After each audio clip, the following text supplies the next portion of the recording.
வளமுடன்.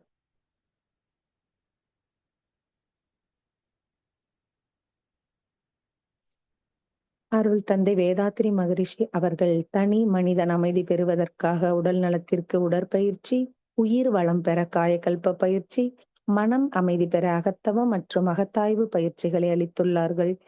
இத்தகைய சிறப்பான மனவளக்கலை எனும் வாழ்க்கை கல்வியை உலக சமுதாய சேவா சங்கம் ஸ்கை யோகா இணைய வழியே 12 நாட்கள் அடிப்படை பயிற்சியாகவும், அதனைத் தொடர்ந்து 4 மாதங்கள் சான்றிதழ் கல்வியாகவும் நம் இல்லம் தேடி வந்து அளித்து வருகின்றது. இந்த சிறப்பான செய்தியினை நமது உறவுகளிடமும் நட்புகளிடமும் பகிர்ந்து அனைவரும் உடல் நலத்துடன் ஆரோக்கியமாக அமைதியாக வாழ நம்மாலான சிறு உதவியினை செய்வோம். மகரிஷியின் கனவாம் உலக அமைதிக்கு நம்மால் என்ற சிறு தொண்டினை செய்து குருவின் கனவினை நனவாக்குவோம். மேலும் விவரங்களுக்கு kundaliniyoga.edu.in இணையதளத்திற்கு செல்லவும். வாழ்க வளமுடன். மேலும் இன்று நம்மிடையே உணவும் மருந்தும் என்னும் தலைப்பில் சிந்தனை விருந்து அளிப்பதற்காக இணைந்துள்ள பேராசிரியர் அருள்நிதி ரேவதி சிவகுமார் அம்மா அவர்களை நம் அனைவரின் சார்பிலும் வாழ்த்தி வரவேற்கின்றோம். வாழ்க வளமுடன் அம்மா. வாழ்க வளமுடன். மிக்க நன்றிங்கம்மா. நன்றி. வாழ்க வையகம், வாழ்க வையகம், வாழ்க வளமுடன். குரு வாழ்க, குருவே துணை. இனிமையான நன்னாளில் சிறப்பானதொரு தவத்தினை, சாந்தி தவத்தினை நமக்கு வழி நடத்திய மதிப்பிற்கும் அன்பிற்கும் உரிய பேராசிரியர் அருள்நிதி கே சரஸ்வதி அம்மா அவர்களை வாழ்த்தி மகிழ்வோம். பேராசிரியர் சரஸ்வதி அம்மா அவர்கள் வாழ்க வளமுடன். அவரது உடல் நலம், மனவளம் வாழ்க வளமுடன். அன்பு குடும்பம் வாழ்க வளமுடன். பொருளாதார மேன்மை வாழ்க வளமுடன். ஆன்மீக அருள் பணி மென்மேலும் தழைத்தோங்க வாழ்க வளமுடன். மிக்க நன்றி அம்மா. வாழ்க வையகம், வாழ்க வையகம், வாழ்க வளமுடன். குரு வாழ்க, குருவே துணை. அன்னையாய் தந்தையாய் அனைத்துமாய் நம்மை வழி நடத்தும் ஆசான் அருள் தந்தை வேதாத்ரி மகரிஷி அவர்களின் பொற்பாத கமலங்களை வணங்கி என்றென்றும் நம்மோடு சூக்குமமாய் நிறைந்திருந்து வழி நடத்த வேண்டிய ஆழ்ந்த தவ உணர்வில் நல்லதொரு சிந்தனையை உடல் நலத்தை சீரமைத்து உய்வித்த குருவே வாழ்க, வாழ்க வளமுடன்.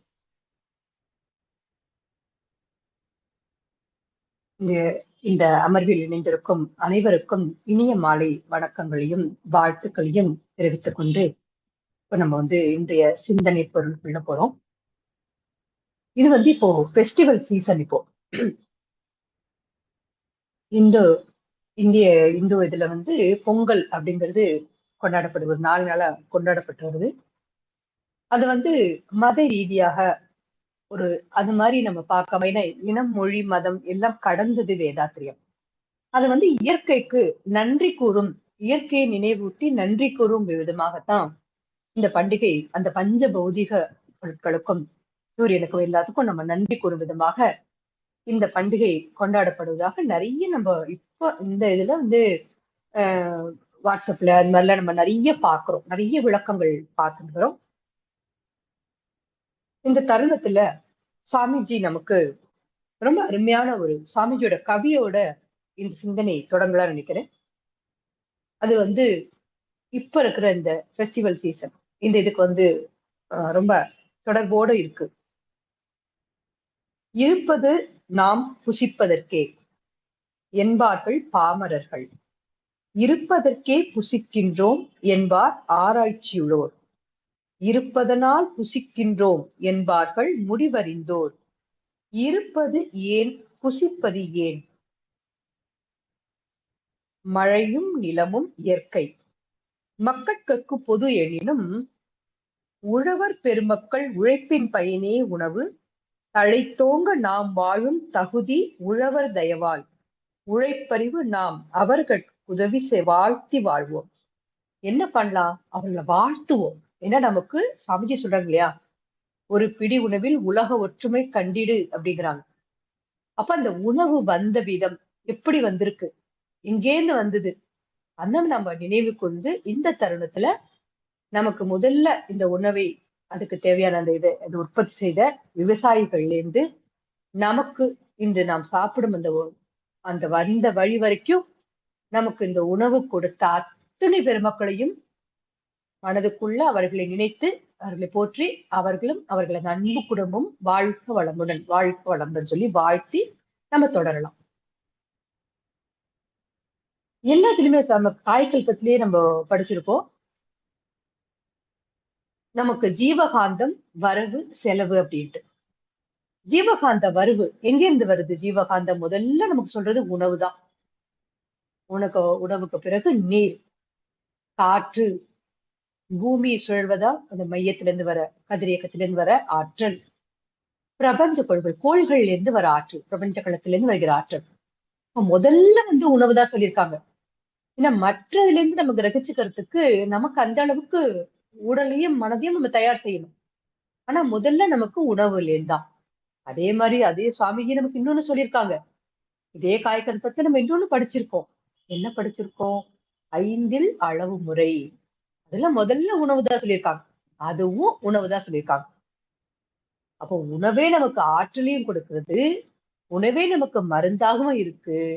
அதில் விழிப்புணர்வு இல்லாத போது அந்த உணவே நமக்கு நஞ்சாகவும் மாறுகிறது.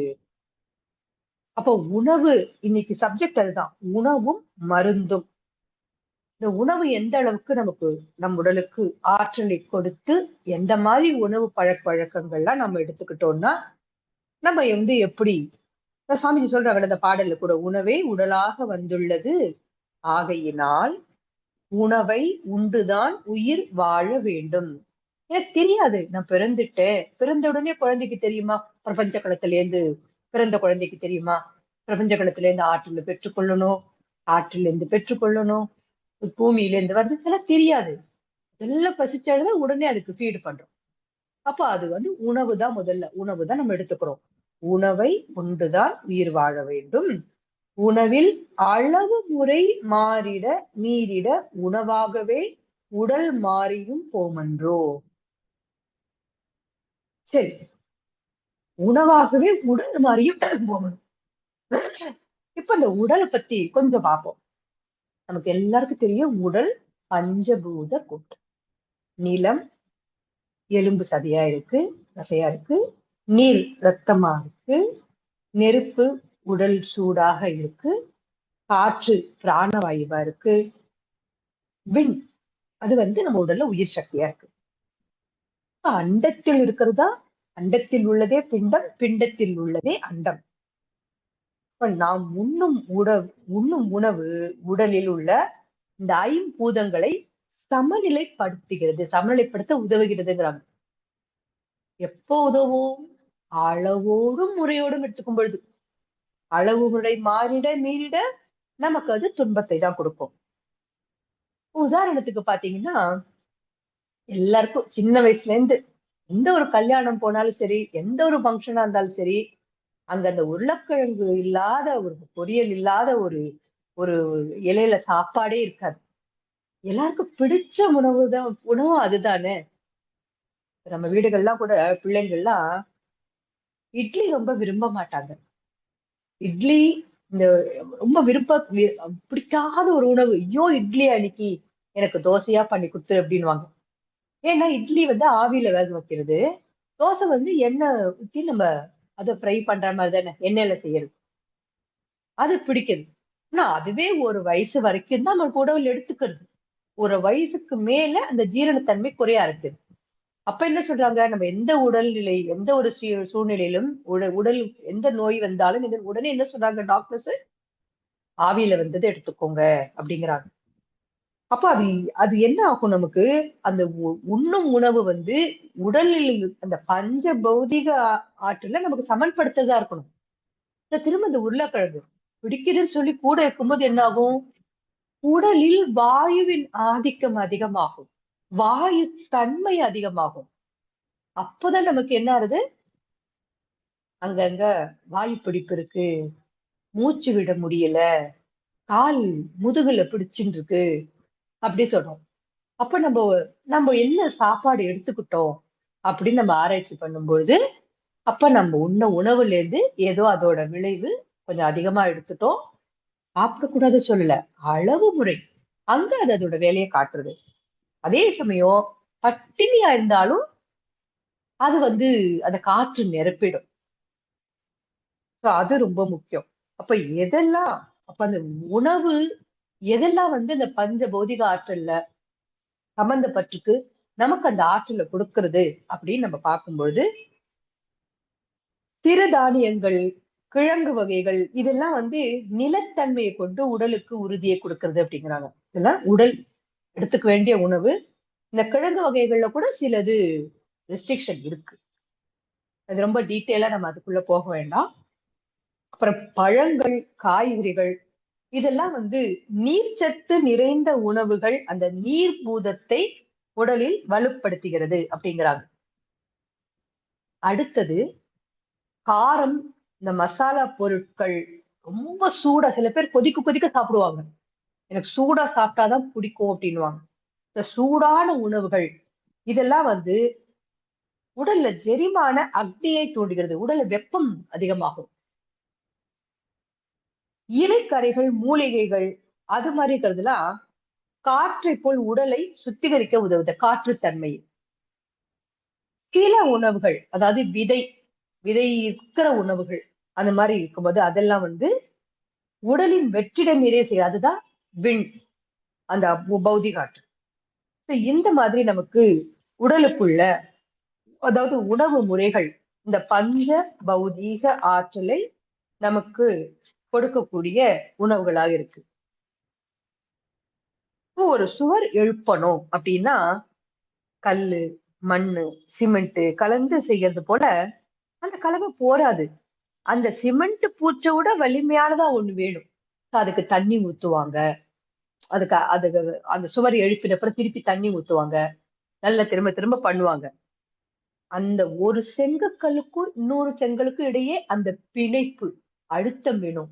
அந்த வலு பெறணுங்கிறதுக்கு இவ்வளவு கொடுக்க வேண்டியிருக்குல்ல. அதை விட நுண்ணியது இந்த உயிருள்ள ஜீவ இனங்கள்ல இருக்கிற துருவ இணைப்புங்கிறாங்க. பொலாரிட்டி. அவ்வளவு அது வந்து ஒவ்வொரு செல்லுக்கும் இன்னொரு செல்லுக்கும் இடையே இருக்கிற அந்த பொலாரிட்டி. அப்ப இது எப்படி? அப்ப நம்ம இந்த பஞ்சபூதங்கள்ல நம்ம உணவு உண்பதுல கவனிக்கணும். 7 தாதுவா மாறுதுங்கிறாங்க. உண்ணும் உணவுகள்ல 3 வகையாவும் பிரிச்சிருக்காங்க. அதுல இருந்து நம்ம கொண்டு போலாம். பார்க்கும் பொழுது சாத்விக உணவு, ரஜோ உணவு, தாமச உணவு அப்படிங்கிறாங்க. இத பத்தி பின்னாடி பார்ப்போம். இந்த பஞ்சபூத கூட்டுல அறுசுவையான உணவு தினமுமே அறுசுவையான உணவு இந்த பஞ்ச பௌதீக ஆற்றலை நமக்கு சமன்படுத்தி கொடுக்கிற உணவுகள்லாம் நமக்கு சொல்லியிருக்காங்க. அதாவது சுவையோட ஒப்பிட்டு இனிப்பு பாத்தீங்கன்னா நீர், நிலம் என்று சேர்ந்துதான் அந்த இனிப்பு சுவை கொடுக்கிறது. புளிப்பு நிலமும் நெருப்பும் அந்த ஆற்றலை வலுப்படுத்துகிறது. உவர்ப்பு சுவை நீர், நெருப்பு ஆற்றலை வலுப்படுத்துகிறது. கசப்பு சுவை வந்து காற்று, விண் இது வந்து வலுப்படுத்துகிறது. காரம் நெருப்பையும் காற்றையும் வலுப்படுத்துகிறதுங்கிறாங்க. அது போல துவர்ப்பு வந்து நிலம், காற்று வலுப்படுத்துகிறாங்க. அதனாலதான் என்ன சொன்னாங்க, உண்ணும் உணவில் சரியான சம விகிதத்துல அறுசுவை உணவை நம்ம எடுத்துக்கணும் அப்படின்னு சொல்றாங்க. அது மாதிரி ஒவ்வொரு சுவையும் உடல்ல உறுப்புகளோட தொடர்புடையதெல்லாம் இருக்கு. இது வந்து ஒரு ஸ்டாட்டிஸ்டிக் ரெக்கார்டு மாதிரி நினைச்சுக்காதீங்க. உங்களுக்கு ஃப்ரீ டைம்ல திரும்ப இந்த ஸ்பீச் யூடியூப் போடுவாங்க. நீங்க கேட்டு அதை நம்ம நோட் பண்ணிக்கலாம். இனிப்பு சுவை வந்து உடல் உறுப்புகள்ல பாத்தீங்கன்னா மண்ணீரல், கணையம், வயிறு இதோட தொடர்புடையதா இருக்கு. கசப்பு சுவை இதயம், சிறுகுடலோட தொடர்புடையதா இருக்கு. உவர்ப்பு சுவை சிறுநீரகங்கள், சிறுநீர்ப்பையோட தொடர்புடையதா இருக்கு. புளிப்பு கல்லீரல், பித்தப்பையோட தொடர்புடையதா இருக்கு. துவர்ப்பு நுரையீரல், பெருங்குடலோட தொடர்புடையதா இருக்கு. அதே மாதிரி காரமும் நுரையீரல், பெருங்குடலோட தொடர்புடையதா இருக்கு. இது ஒரு உதாரணத்துக்கு நம்ம எடுக்கும்போது இனிப்பு மண்ணீரல், கணையம், வயிறு அதோட தொடர்புடையதா இருக்கு. அப்போ அந்த அளவுக்கு மேல எடுக்கும்போது நமக்கு என்ன ஆகுது? கணையம் அதுதானே டயபிட்டிஸ் வரும். அப்ப அங்க இருக்கிற அந்த இயற்கை மாறுபாடு அதுதான் நமக்கு உடல்ல பிரச்சனை கொடுக்கறது. அது மாதிரி ஒண்ணு எடுத்துக்கலாம். நம்ம இன்னொரு உதாரணம் பாத்தீங்கன்னா காரம் நெஞ்சு எரிச்சல் அதிகமா இருக்குங்கிறோம். குடலை பாதிக்கிறது, அல்சர் வருது, பெப்டிக் அல்சர் வருது, இவ்வளவு விஷயங்கள். சோ வேணும், ஆனா அளவோட அப்படின்னு. அப்ப சுவைங்கிறது உணவை பொறுத்து இல்ல, நமக்கு உடல் ஏற்றுக்கொள்ளும் வகையில எது இருக்கோ அதுதான் நாம எடுத்துக்கணும் அப்படின்னு சொல்றாங்க. உணவு சாமிஜி அமெரிக்கா போயிருந்தப்போ ஒரு அன்பர் கேட்டாராம், ஒரு மனிதன் எந்த அளவுக்கு சாப்பிடலாம் அப்படின்னு கேட்டாங்களாம். நம்ம அடிக்கடி இந்த இன்னைக்கு வகுப்புல அளவு முறை சொல்லிக்கிட்டே இருக்கோம். சுவாமி கிட்ட கேக்குறாங்க எந்த அளவுக்கு சாப்பிடலாம் அப்படின்னு கேட்கும்போது, அந்த மாதிரி அளவு எல்லாம் நம்ம சொல்ல முடியாது அப்படிங்கிறாங்க. அதை நீங்க தான் பாத்துக்கணும். ஆனா அதுக்கு ஒரு முறை இருக்கு. என்ன சொல்றாங்க, இரவு 8 மணிக்கு சாப்பிடணும்னா 7 மணிக்கு பசிக்கிற மாதிரி நம்ம முன்னாடி இருக்கிற டைம் உணவு எடுத்துட்டு இருக்கணும் அப்படிங்கிறாங்க. அதாவது பசித்து புசிங்கிறத சுவாமிஜி தான் சொல்றாங்க. அதுதான் அளவு. அப்ப பசி எடுக்கிற அளவுக்கு தான் நாம சாப்பிடணும். ஒரு நாள் பசிக்கலைன்னா மறுநாள் உணவின் அளவை குறைச்சுக்கணுங்கிறாங்க. அற்றது அறிந்து கடைபிடித்து மாறல்ல துய்க்க துவரம் பசித்து. இது திருவள்ளுவர் சொல்றாங்க. உண்ட உணவு செரித்து தன்மையை அறிந்து மாறுபாடு இல்லாத உணவுகளை கடைபிடித்து அவற்றையும் பசித்த பிறகுதான் உண்ணணும் அப்படிங்கிறார் வள்ளுவ பெருந்தகையார். நம்ம என்ன நினைச்சுக்கிறோம், நம்ம வீட்டுல அதுவும் அம்மாமார்கள், நம்ம பெரியவங்க எல்லாம் நல்லா சாப்பிட்டீங்க, ரொம்ப குறைச்சு சாப்பிடுற, நல்லா சாப்பிட்டு நிறைய போடுவாங்க நமக்கு. ஆனா நம்ம அது என்ன நினைக்கிறோம், ஓ நம்ம சரியா சாப்பிடுறதுன்னு நினைச்சுக்கிறாங்க. ஆனா என்ன சொல்றாங்க, அவ்வளவு முழுக்க எடுத்துக்கூடாது சாப்பாடு. ஏன்னா நம்ம சொல்றாங்க இல்லையா, அரை வயிறு சாப்பாடு, கால் வயிறு நீர், கால் வயிறு காற்று. அந்த கேப் கொடுக்கணும். மிக்சியில கூட பாத்தீங்கன்னா அரைக்கும் போது ஃபுல்லா பொருள் வச்சு அரைச்சோம்னா மிக்சி ஓடாது. நம்ம என்ன பண்ணோம், அரை அரை அளவு கொஞ்சம் கூட வச்சுப்போம், அவ்வளவுதான். அப்பதான் அது மசியும். அது போல உடலுக்குள்ளேயும் ஜீரணமாகறதுக்கு இந்த கேப் கொடுக்கணும். ஃபுல்லா நம்ம எடுத்துட்டோம்னா அது என்ன ஆகும், ஒரு உதாரணத்துக்கு ரொம்ப அருமையான ஒரு விளக்கம் பார்த்தேன். சாமிஜியோட அந்த புத்தகம் உணவு முறை அப்படிங்கிற புத்தகம் இருக்கு, நம்மளோட ஸ்டோர்ஸ்ல இருக்கு. அண்டங்களை போகும்போது நீங்க பார்க்கலாம், எல்லாருமே படிக்கலாம். உணவு முறை அப்படிங்கிற சாமிஜி சொன்னது கருத்து தொகுப்பு அதுல இருக்கு. ஆற்றல் பெரும் வழிகள் நமக்கு நம்ம ஏற்கனவே சொன்னோம். உணவு, நீர், காற்று, பூமியின் மையப்பகுதி, அடுத்தது கோள்கள்ல இருந்து வரக்கூடிய அந்த பூமியின் மையப்பகுதியே பார்த்தீங்கன்னா அந்த மையப்பகுதியில அணுக்கள் உடையது எப்படி நமக்கு கிடையாது, சுழற்சியில அந்த கிடைக்கிறோம். அது எப்படின்னா அட்டாமிக் ஃபியூஷன் அப்படிங்கிறாங்க. அணுக்கள் உடைந்து அது தெரிக்கக்கூடிய கதிர்வீச்சிலிருந்து ஒரு பகுதி அது நமக்கு அது நம்ம உடல் ரிசீவ் பண்ணிக்கிட்டே இருக்கு. இதுதான் பூமி மையப்பகுதியில இருந்து வருது. அது மாதிரி நம்மளுடைய செல்கள் அது தேவையான ஆற்றல் அவ்வப்போது தானாவே எடுத்துக்குமா. ஒரு மாதிரி டல்லா இருக்கு, எனர்ஜி லோவா இருக்கு, கொஞ்சம் அப்படியே காத்தாட நடந்துட்டு வரலாம், என்னமோ மைண்ட் ஒரு மாதிரியா இருக்குன்னு போயிட்டு வந்தோம்னா என்ன நடக்குது, அந்த ஃப்ரெஷ் ஏர், அந்த வெளியில போகும்போது நம்ம ஃப்ரெஷ்ஷா ஃபீல் பண்றோம். அந்த லோ எனர்ஜி நமக்கு ஃப்ரீயா இருக்கு. என்ன காரணம்னா நமக்கு தேவையான ஆற்றல் அந்த இயற்கையில இருந்து நம்ம உடல் அது எடுத்துக்கிறது, உள்வாங்கிக்கிறது. சோ அந்த அளவுக்கு நமக்கு கொடுக்கறது. அப்ப அந்த உணவு மூலமாக ஆற்றல், நீர், காற்று, பூமியில மையப்பகுதி, கோள்கள். அப்ப அந்த உணவு மூலமா மட்டுமே முழுக்க நம்ம எடுத்துக்கிட்டோம்னா மற்ற வழிமடைகள் தடைப்பட்டுடும் அப்படிங்கிறாங்க. அப்ப நம்ம குறைச்சு சாப்பிடணுமா அப்படின்னு கேட்டா இல்ல, ரொம்ப கிளியரா சொல்றாங்க. ஒரு நமக்குள்ளேயே செல்ஃப் கண்ட்ரோல் பண்ணி, ஓ நமக்கு வகுப்புல சொல்லியிருக்காங்க நான் குறைவா சாப்பிடணும், கிடையவே கிடையாது. அந்த அறிவு போதும்னு சொல்லுது பாருங்க, வயிறு ரொம்பிடுத்து ஒரு ஏப்பம் வரும் பாருங்க, அதுதான் இண்டிகேஷன் நமக்கு. அந்த போரும் வயிறு ரொம்பிடுத்துன்னு ஃபீல் பண்ணும்போது நிறுத்திடணும். அதுதான் அளவு. அப்போ எனக்கு ஏன் நம்ம அதிகமா எடுத்துக்கிறோம், சுவை, புலனின்பம். அதுல நம்ம அதிகமா எடுத்துக்கும் பொழுது மற்ற வழிமடைகள் பிளாக் ஆகுது. இது என்ன வித்தியாசம், ஆற்றல் வேணும், உணவுல இருந்து எடுத்துட்டா போச்சு, ஏன் மற்ற வழிமுறைகளுக்கு வேண்டாம் அப்படின்னா, உணவு அது சுவையோட தொடர்புடையது இல்லையா? புலனின்பம். அப்ப மனம் அந்த சுவையிலையும் புலனின்பத்திலேயே இருக்கும் பொழுது, இயற்கையாக கிடைக்கக்கூடிய வழிமுறைகள் தடை ஏற்படும் பொழுது, மனம் இந்த புலன் மயக்கத்திலேயே இருக்கும். ஏன்னா உணவுகள் உணர்ச்சிகளையும் தூண்டக்கூடியது இல்லையா? உணவு எந்த மாதிரி உணவுகள் எடுத்துக்கிறோம், அது எந்த மாதிரி உடல்ல குணங்களோட குறிக்குணங்களோட தொடர்புடையது. அப்ப அந்த உணர்வுகள் தூண்டப்பட்டு, நாம் இந்த புலன்வயப்பட்டு, நாம இந்த செயல்கள், எண்ணம் சொல் செயல்கள்ல நமக்கு முரண்பாடு அது விளைவுகளையும் உடலும் சந்திக்கிறது. நம்மளுடைய இந்த வாழ்க்கை பயணத்தில் நம்ம சந்திக்க வேண்டியது. ரொம்ப அழகா சொல்லுவாங்க இல்லையா? அரை வயிறு சாப்பிடுவன். அந்த காலையில் ஒரு ராஜாவை போல சாப்பிடணும். மதியம் அந்த மாதிரி. அப்ப அந்த குறைவா நம்ம எடுத்துக்கும் பொழுது, மற்ற இயற்கை வளங்கள்ல இருந்து நம்ம எடுத்துக்கக்கூடிய உணவு எடுத்துக்கும் பொழுது, இன்னும் அந்த ஸ்பிரிச்சுவலி நமக்கு இன்னும் அந்த மனம் உயர்வான இடத்துக்கு நம்ம போக ஆரம்பிப்போம். பிரபஞ்ச களத்தில் இருந்தும், கோள்கள்ல இருந்தும் நம்ம ஆற்றல் எடுத்துக்கொள்ளும் போது, நமது எண்ணங்கள் ரொம்ப தெய்வீகமா இருக்கும் அப்படிங்கிறாங்க. உணவுல இருந்து மட்டும் எடுத்துக்கொள்ளும் போது, உலக விவகாரங்கள்லயே மனம் சுழன்றுகிட்டே இருக்கும் அப்படிங்கிறாங்க. அது மாதிரி உடலுக்கு முரணான உணவுகள் அது எடுக்கும் பொழுது, அதோட தீமையும் நமக்கு ரொம்ப அதிகமாகவே இருக்கும்.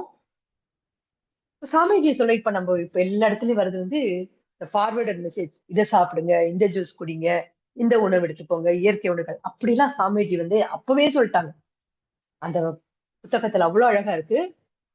உடலுக்கு எது ஏற்றுக்கொள்ளுமோ, எந்த சீதோஷ்ண நிலையில இருக்கீங்களோ, நாம் இருக்கும் இருப்பிடம். ஏன்னா உதாரணத்துக்கு ஆப்பிள் ஆப்பிள் எடுத்துக்கூடாது சொல்லல. an apple a day keeps the doctor awayன்னு சொல்லுவாங்க.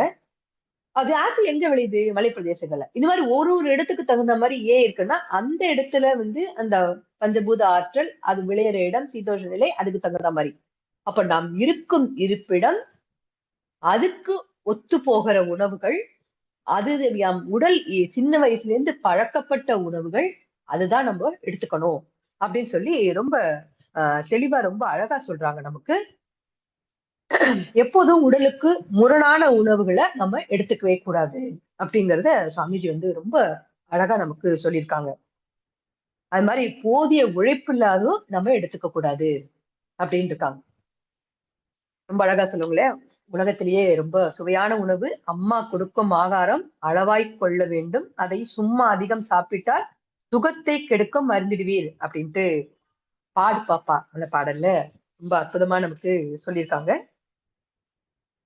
அந்த விதத்துல இந்த உணவு நமக்கு உணவும் மருந்தும் அப்படின்னு இருக்காங்க. இந்த உணவுல இருந்து வர ஆற்றல் குறைவுபடுறதுனாலதான் நம்ம மருந்துக்கே நம்ம போறோம். இப்ப மருந்துன்னா என்ன? மருந்து ரொம்ப அழகா சொல்லியிருக்காங்க. மரு உந்து அப்படின்னு சொல்றாங்க. மனிதன் ஏன் நமக்கு உடல்ல நோய் இதெல்லாம் ஏன் வருது? எண்ணம் சொல் செயல் முரண்பட்டு போகும்பொழுது அதுல நமக்கு அந்த உடலில் ஓட்டங்கள் மாறுது. உடல்ல ஓட்டங்கள் தடையோ தேக்கமும் வரும்போது அது வலி நோய் அப்படி மரணமாக போறதுன்னு சொல்லி நம்ம படிச்சிருக்கோம். அது ஏன் வருது? மனிதன் ஆற்றும் தவறான செயல்களால் தான் நோய் உண்டாகிறது அப்படிங்கிறாங்க. அந்த நோய்களை சமன் செய்ய ஏற்ற ஆற்றல் உடலிலேயே இயற்கை கொடுத்திருக்கு. ஆனா அந்த உடலில் நோய் தீர்க்கும் ஆற்றல் வலு இல்லாது இருந்தால், வலு அற்றதாக இருந்தால், அந்த ஆற்றலை ஊக்கிவிட ஏற்ற பொருட்கள் தான் மருந்து. உயிர் ஆற்றலுக்கு உந்து சக்திங்கிறது வழக்கு. அந்த உந்து ஆற்றலுக்கு துணையாய் உந்தும் ஆற்றலைத்தான் உந்து மருந்து அப்படிங்கிறாங்க. இப்போ ஒவ்வொரு உடல்ல நமக்கு அந்த மருந்து வரைக்கும் போறோம்னா அந்த உணவையே நம்ம மருந்தாக எடுத்துக்கலாம். உணவை மருந்தா எடுத்துக்கலைன்னா மருந்த உணவு மாதிரி எடுத்துக்க வேண்டிய சூழல் வந்துடும். அந்த அளவுக்கு நமக்கு ரொம்ப அற்புதமா சாமிஜி நமக்கு கொடுத்திருக்கிறது காயகல்பம். இது ரொம்ப பெரிய சப்ஜெக்ட். நிறைய விஷயங்கள் இருக்கு. ஆஹ் எப்படி நமக்கு உடலோட உணவு நமக்கு இணைத்து இந்த ஆன்மீக வாழ்க்கையும் இல்லற வாழ்க்கையும் நமக்கு கொண்டு போகக்கூடிய அளவுல நமக்கு சுவாமிஜி ரொம்ப அழகா நமக்கு கொடுத்திருக்காங்க. அந்த விதத்துல பார்க்கும்பொழுது காயக்கல்ப பயிற்சி செய்துட்டு சாப்பிடணும் அப்படின்னு சொல்லியிருக்காங்க. நம்ம எல்லாருமே இதுல இருக்கிறவங்க எல்லாருமே காயக்கல்பம் எடுத்துக்கிட்டு இருக்கோம். சில பேர் மறந்துடுறோம். அதாவது காலை மாலை செய்யற பயிற்சி இல்லாம உணவு எடுத்துக்கிறதுக்கு முன்னாடி அதுவும் எடுத்துக்கிறது, அது செய்யறது ரொம்ப முக்கியம். அதுல முக்கியமா பாத்தீங்கன்னா இந்த காயக்கல்ப பயிற்சி நம்ம உடல் உண்ணும் உணவு 7 தாதுவாக மாறுதுங்கிறாங்க. இந்த 7வது தாது இந்த சக்தி.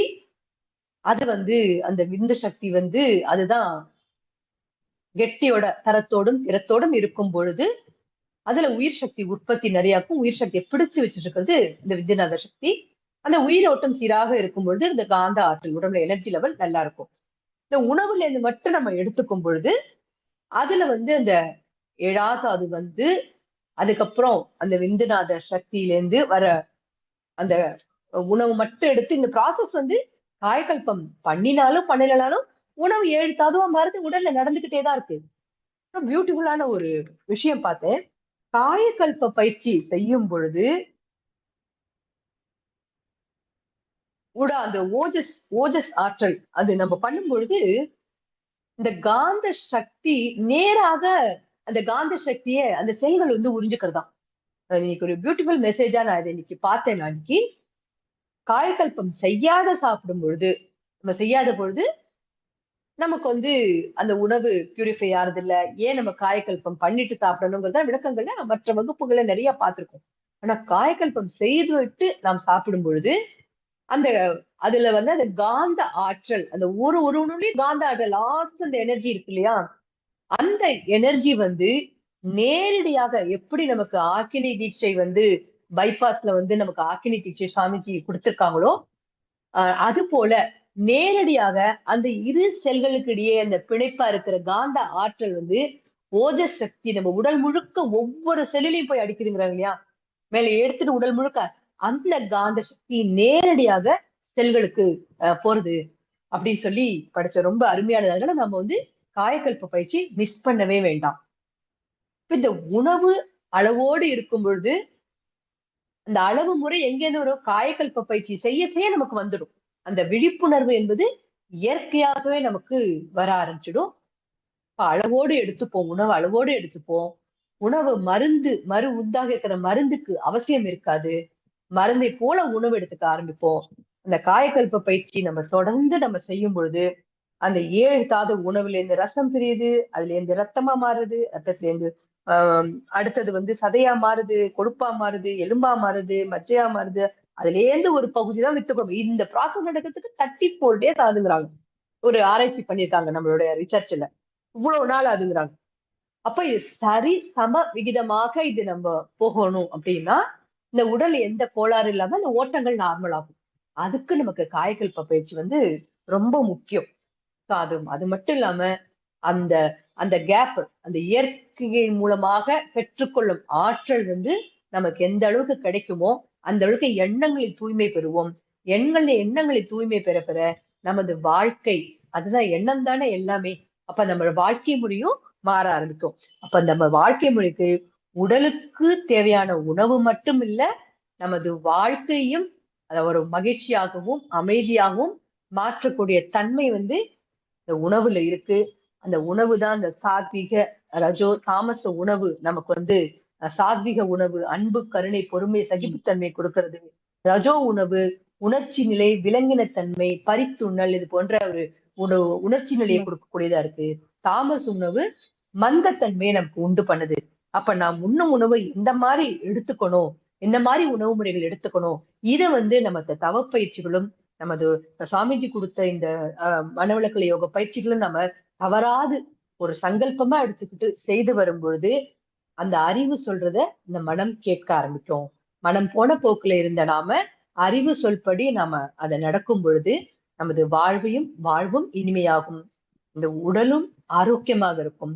மன ஆரோக்கியம் நாம் அமைதி காணும் பொழுது நமது குடும்பத்திலும் அந்த அமைதி கண்டு உலக உருவின் கனவான உலக அமைதிக்கும் நமக்கு இது மிகப்பெரிய ஒரு உதவியாக இருக்கும் என்று சொல்லி நல்லதொரு வாய்ப்பு வழங்கிய அனைத்து அன்பு உள்ளங்களுக்கும் நன்றி பாராட்டி மன மகிழ்வோடு நிறைவு செய்து கொள்கிறேன். அனைவருக்கும் நன்றி. வாழ்க வளமுடன். இறை பேராற்றலுக்கு நன்றி.